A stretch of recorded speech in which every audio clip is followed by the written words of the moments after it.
ഇന്നലെ രാത്രി നീ മുറിയിൽ നിന്നിറങ്ങി എവിടെ പോയി? ചോദിച്ചത് എന്നതാ? അവൾ ഒരിടത്തും പോയില്ല. ഞാൻ ഈ മുറി കിടന്നല്ലേ പോത്തുപോലെ ഇവിടെ കിടന്നുറങ്ങി. പക്ഷെ നിന്റെ മോള് രാത്രിയിൽ ഇറങ്ങി ആറ്റിനടുത്ത് പോയി. എന്നാ? ആ തെണ്ടി ഡ്രായിങ് മാസ്റ്റർ മോനോട് ശൃംഗരിക്കാൻ. നീ നേരാണെന്നാ ചോദിച്ചത്? അതെ.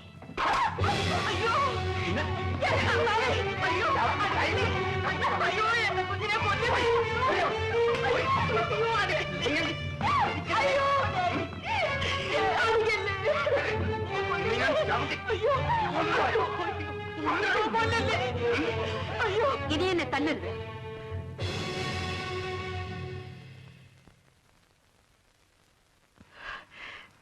ബാബുവിനോട് എനിക്ക് സ്നേഹമാണ്.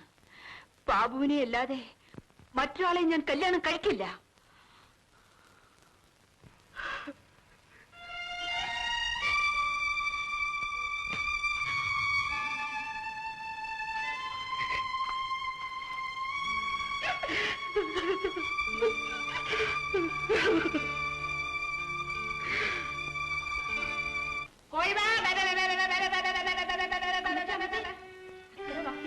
ബംഗ്ലാവിൽ വലിയ വഴക്ക് നടന്നു. വഴക്കോ? എന്തോന്ന് വഴക്ക്? അവിടെ മുറ്റം തൂക്കുന്ന പാർവതി ആറ്റുകടവിൽ വെച്ച് പറഞ്ഞതാണ്. എന്താ നാടി പറഞ്ഞേ? ശോശാമ്മയെ അവളുടെ അപ്പം തല്ലിയെന്ന്. എന്തിന്? പിന്നെ ശോശാമ്മയും ബാബുച്ചാനും കൂടെ ഇഷ്ടമാണെന്ന്. ഇന്നലെ രാത്രി അവരെ രണ്ടുപേരെയും കൂടെ മണപ്പുറത്ത് വെച്ച് മീൻ പിടിക്കണവരാരണ്ട് കണ്ടെന്ന്. നേരാണോടി? നേരാണ് അമ്മച്ചി.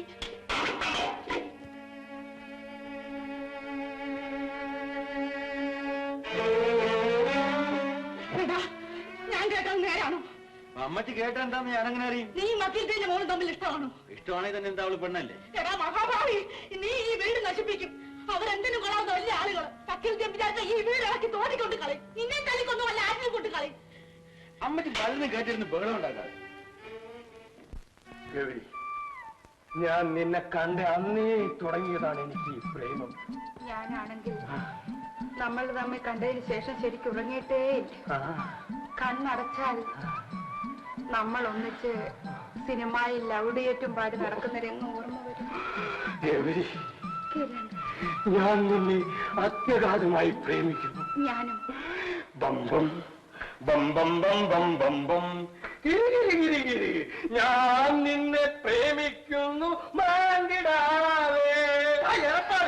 ഞാൻ നിന്നെ തൊഴിക്കുന്നു കിരം കിടാവേ. ഞാൻ ഗൗരിയെ സിനിമ അഭിനയിപ്പിക്കാൻ പഠിപ്പിക്കുകയായിരുന്നു. നിന്റെ ഒരു അഭിനയ കൊന്നോയി തൊട്ടമായിരുന്നു. ഓഹോ ഗൗരി, ഞങ്ങൾ ഒന്നിച്ച് മദ്രാസിൽ സിനിമയിൽ അഭിനയിക്കാൻ പോവുകയാണ്. 3 വടത്തിന് ഇപ്പോഴേ കരാർ ചെയ്ത് കഴിഞ്ഞു. ഓഹോ, അത്രത്തോളമായോ? അതെ, ഞങ്ങൾ രണ്ടുപേരും ഉടനെ തന്നെ മദ്രാസിൽ പുറപ്പെടും. അപ്പൊ അമ്മാവനും കൂടെ അറിഞ്ഞുകൊണ്ടാണോ ഇത്? അതേടാ, എന്റെ അറിവും സമ്മതവും അനുഗ്രഹത്തോടും കൂടിയാടാ അവള് സിനിമയിലോട്ട് അഭിനയിക്കാൻ പോകുന്നത്. അവക്കൊരു നല്ല കാലം വരുന്നത് എനിക്കെന്തോ അത്ര കണ്ണുകടി. ഓഹോ, അപ്പൊ സംഗതിയുടെ കിടപ്പ് അങ്ങനെ അങ്ങനെ അവളുടെ ലഗ്നത്തിൽ വ്യാഴവാ. അവളെ മേപ്പോട്ട് എടുക്കാതെ യാതൊരു രക്ഷയുമില്ല. അവളെ മേപ്പോട്ട് എടുത്തോട്ടെ, ഞാൻ ഒരു വേഗതയായിട്ട് നിൽക്കുന്നില്ല. നിനക്കും വേണമെങ്കിൽ വരാൻ ഞങ്ങളിവിടെ മദ്രാസിയിലോട്ട്. വേണ്ടായ ഇപ്പൊ മരുത്താവൃത്ത് നിപ്പോണ്ടല്ലോ ഇവിടെ കിരൺ കുമാർ, അവനെ കൊണ്ടുവച്ചാ ഞാൻ ഒറ്റയ്ക്ക് ജീവിച്ചോളാം.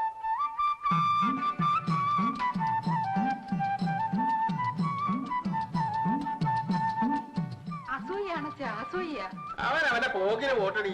അവന്റെ തലയിൽ ആഴത്തിന്റെ ആകൃതിയിലാണ് എഴുതിയിരിക്കുന്നത്. ലാളം തറച്ച് ജീവിക്കാനാണ് അവന്റെ തലയിൽ എഴുതിയിരിക്കുന്നത്.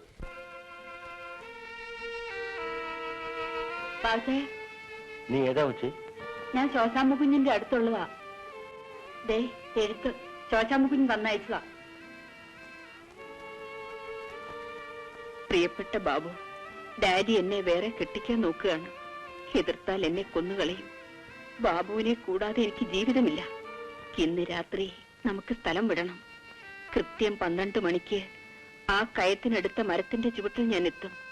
ബാബു വന്നില്ലെങ്കിൽ ആ കയത്തിൽ തന്നെ എന്റെ ജീവിതം അവസാനിക്കും.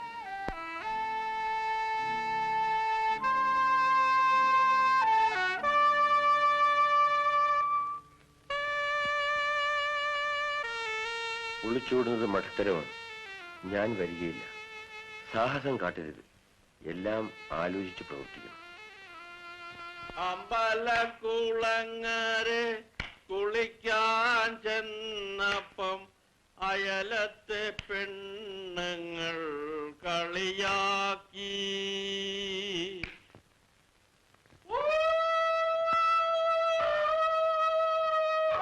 കുഞ്ഞമ്മണിക്ക അക്കരയ്ക്കല്ലേ? ആ ഒരു ഉപകാരം ചെയ്യണം. ഏ ആ വക്കീലദ്ദേഹത്തിന്റെ വീട്ടിൽ കയറി ആരും കാണാതെ ഈ കത്ത് ശോശാമ്മയുടെ കൈ കൊടുക്കണം. കൊള്ളാമല്ലോടാ കൊച്ചനെ, നീ ഡാബർ പണിക്ക് കണ്ടുപിടിച്ച ആളെ കൊള്ളാമല്ലോടാ. നിന്റെ തന്തയുടെ പ്രായമല്ലോടാ എനിക്ക്. അയ്യോ, ഇത് അതൊന്നുമല്ല, ഒരു അത്യാവശ്യ കാര്യമാണ്. വളരെ അത്യാവശ്യമാണ്. അതെ. എന്നാ ഒരു കാര്യം ചെയ്യും, നിന്റെ തന്ത മത്തായി സാറുണ്ടല്ലോ, അയാളുടെ കൈ കൊടുത്താൽ ശരി. അമ്പലക്കുളങ്ങരെ കുളിക്കാൻ ചെന്ന